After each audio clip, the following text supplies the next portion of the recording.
Akhirnya di dalam hatinya ada bisikan, gak fasih ya, padahal ini waliullah katanya. Selesai ngaji, dia mau keluar, ternyata di pintu ada singa. Dan dia gak berani, guru saya gak berani. Akhirnya kata gurunya, kamu ini yang dipikirkan cuma lidah kamu dari dulu yang diperbaiki katanya. Makanya takut sama singa. Hati kamu belum fasih sampai sekarang. Kamu yang fasih cuma lidah, hatinya gak fasih.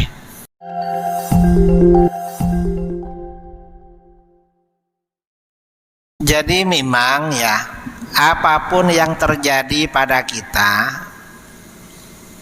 menurut akidah umat Islam, akidah kita, kaya, miskin, sehat, sakit, senang, susah, semuanya adalah takdir Allah. Maksudnya takdir Allah itu memang rencana Allah dan ketentuan Allah. Lalu kalau kita misalnya kita ini menerima musibah, sakit apa, maka bagaimana?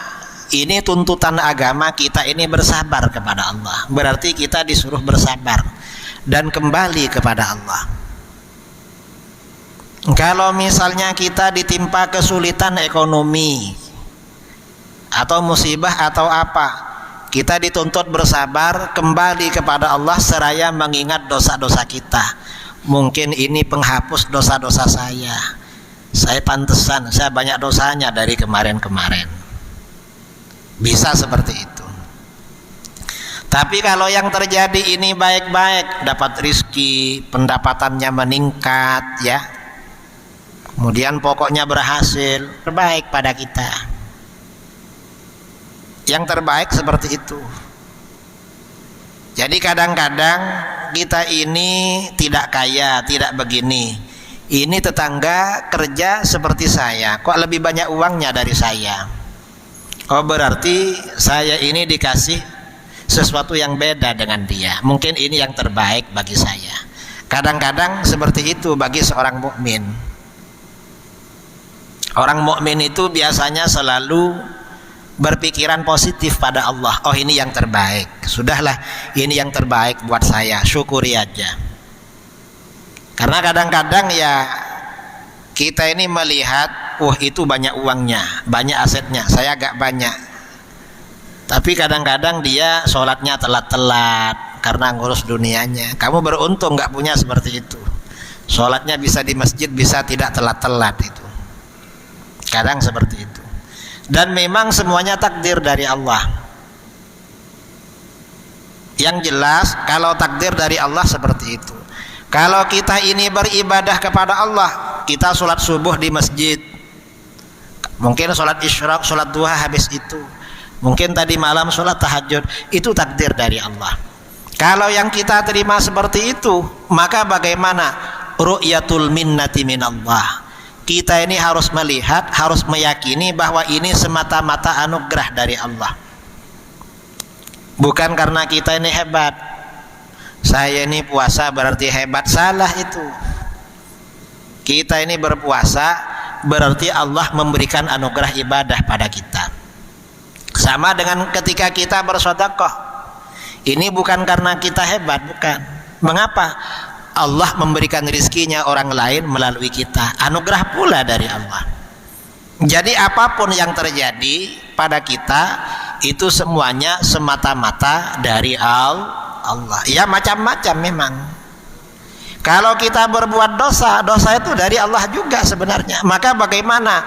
Kita harus memohon ampunan kepada Allah. Karena yang terjadi kepada seorang hamba ada kalanya berupa ketaatan, amal ibadah. Ada kalanya berupa maksiat, ada kalanya berupa nikmat, ada kalanya berupa ujian. Kalau yang terjadi itu berupa ketaatan kepada Allah, amal ibadah, tiba-tiba kita ini kok senang beribadah, senang datang kajian, senang ngaji, maka kewajiban kita ru'yatul minnah. Harus tahu, harus yakin ini anugerah dari Allah. Kalau bukan anugerah dari Allah gak bisa ke sini. Mengapa? Tetangga saya lebih sehat dari saya, gak bisa ke masjid. Karena gak dapat anugerah dari Allah. Kalau yang terjadi pada kita kemaksiatan, maka bagaimana? Harus istighfar. Dan orang itu boleh, alasan takdir itu boleh karena maksiat, tapi harus istighfar. Tapi kalau dibuat bangga-bangga gak boleh. Kalau sebelum melakukan maksiat gak boleh. Misalnya bagaimana? Kamu kok maksiat? Ya takdir dari Allah. Kalau bangga gak boleh itu. Ya memang takdir, tapi kita harus merendahkan diri pada Allah. Harus tawadhu. Harus apa? Harus bertaubat, harus istighfar. Kalau sebelum melakukan gak boleh. Misalnya ada orang mau pergi ke tempat maksiat, kamu mau kemana? Saya mau ke sana. Mau apa? Maksiat bareng-bareng sama kawan. Loh, kok mau maksiat? Takdir dari Allah. Gak boleh begitu itu. Tapi memang takdir, orang maksiat memang takdir. Maka bagaimana? Berarti kita harus bertaubat, memohon ampunan pada Allah. Kalau yang terjadi pada kita ini kenikmatan, ya bersyukur, alhamdulillah, ini semata-mata nikmat dari Allah. Kalau yang terjadi ujian, ya berarti bersabar memang. Jadi seperti itu. Yang terjadi pada manusia tidak lepas dari 4 perkara: taat, maksiat, nikmat, kemudian ujian. Pasti itu. Ada apa? Hah? Azab. Ada lagi? Terakhir ya, terakhir. Izin Pak Ustadz bertanya terkait dengan Habib Umar yang kemarin datang ke Jakarta. Itu videonya nampaknya dipotong di media, jadi imam. Itu bacaannya kalau di media itu memang komentarnya, tajudnya tidak jelas.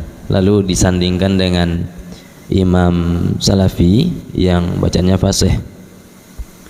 Lalu di situ dibuat judulnya, masa seorang ulama yang diidolakan bacaannya seperti ini.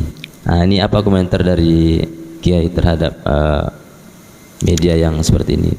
Jadi memang begini ya, apa namanya? Pertama, Habib Umar itu ulama Yaman. Ulama Yaman, ulama Mesir. Kalau yang bukan yang korek-korek itu memang bacaannya agak enteng dan itu sah. Jangankan ulama Yaman, hatta ulama Saudi seperti Syekh bin Baz, Syekh Utsaimin, itu bacaan Qur'annya kalau dibanding dengan korek-korek salah-salah memang. Ya karena beliau memang nggak fokus di situ. Habib Umar itu fokusnya berdakwah dan mengajar. Jangankan Habib Umar, saya dibandingkan dengan imam tadi kalah saya. Artinya ya kalah fasih karena memang nggak fokus di situ. Atau UZR siapa yang biasa ceramah, siapa Ustadz Al-Nof, ya gak fase juga karena gak fokus di situ. Ya gak bisa dibandingkan begitu. Situ namanya anak-anak gitu itu. Tapi walaupun Habib Umar ya, Habib Umar itu bacaannya memang agak enteng. Artinya tidak sefasih korek-korek. Sholat di belakang beliau lebih khusyuk daripada sholat di belakang imam yang fase-fase itu.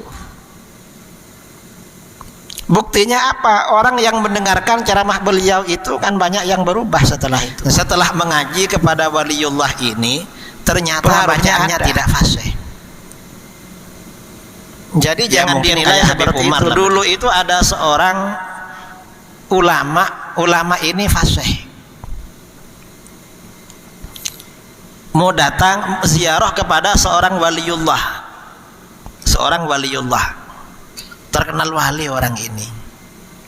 Yang ini tidak wali tapi fasih bicaranya. Kalau baca Quran apa fasih. Setelah mengaji kepada waliullah ini, ternyata bacaannya tidak fasih. Ya mungkin kayak Habib Umar lah begitu.